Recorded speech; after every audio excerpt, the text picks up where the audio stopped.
Hello friends, welcome to my YouTube channel. Friends, आज का हमारा टॉपिक है स्प्रिंग एंड फॉल, जिसको कंपोज किया था जीएम हॉपकिंस ने। फ्रेंड्स, ये जो पोइम है इसका फुल नेम है spring and fall to a young child. इसमें पोइट एक बच्ची को, एक यंग चाइल्ड को एड्रेस कर रहे होते हैं। स्प्रिंग एंड फॉल, फॉल से यहाँ मतलब है ऑटम में, जिसको अमेरिकन स्टाइल में लिखा है।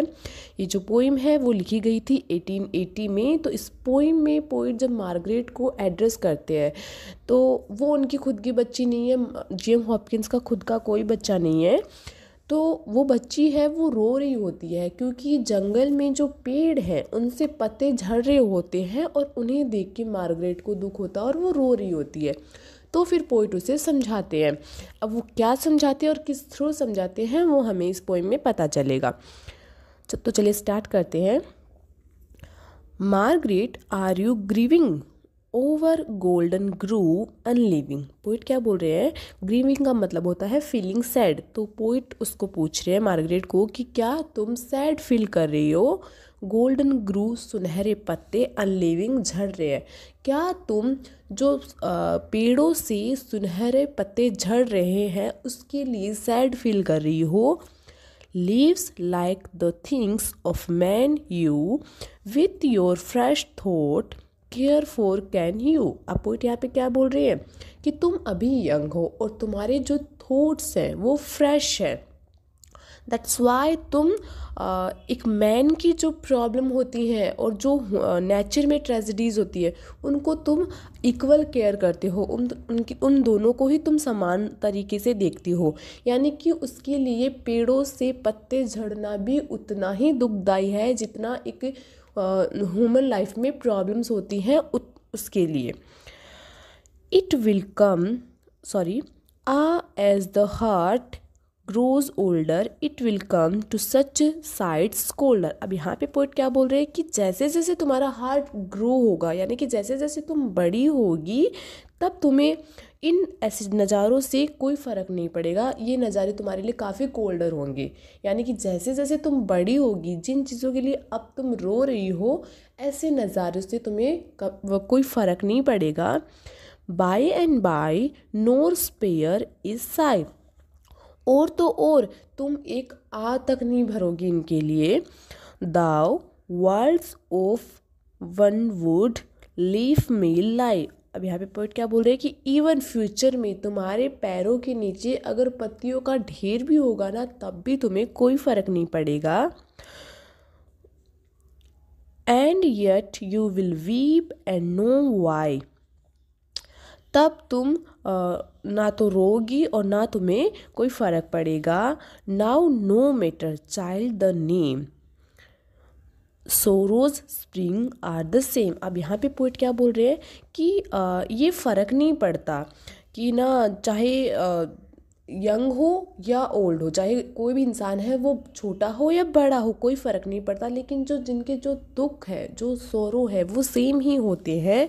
कि फ़र्क नहीं पड़ता कि वो बड़ा है या छोटा है, दुख होता है वो सेम ही होता है। दुख देने के जो कारण होते हैं वो सेम ही होते हैं। Nor mouth had nor mind expressed what heart heard of ghost guessed. अब यहाँ पे पोइट क्या बोल रहे हैं कि जो सोर्सेस ऑफ सोरो है ना, यहाँ पे जो अपन ने पहले पढ़ा था सोरो स्प्रिंग आर द सेम। तो यहाँ पे स्प्रिंग्स से मतलब है कि जो सोर्सेज ऑफ सोरो होते हैं, दुख देने के जो कारण होते हैं उनसे।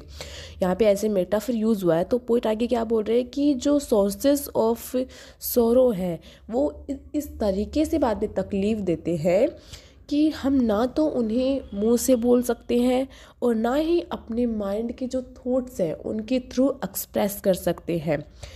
उन्हें सिर्फ हमारा दिल सुन सकता है और हमारी जो स्पिरिट है वो उसको गैस कर सकती है, वो उसको महसूस कर सकती है। और बाकी ना तो हमारा मुंह से बोल सकता है और ना ही हम थॉट्स के थ्रू उसको एक्सप्रेस कर सकते हैं।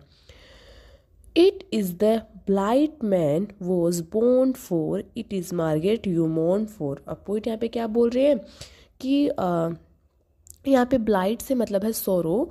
तो पोइट यहाँ पे बोल रहे हैं कि इंसान पैदा ही इसी के लिए होता है। ये एक तरीके से सोरो है और इंसान इसी के लिए पैदा होता है। इंसान की लाइफ में सोरो आते रहते हैं, जाते रहते हैं, आते रहते जाते रहते हैं, हर इंसान के लाइफ में आते हैं।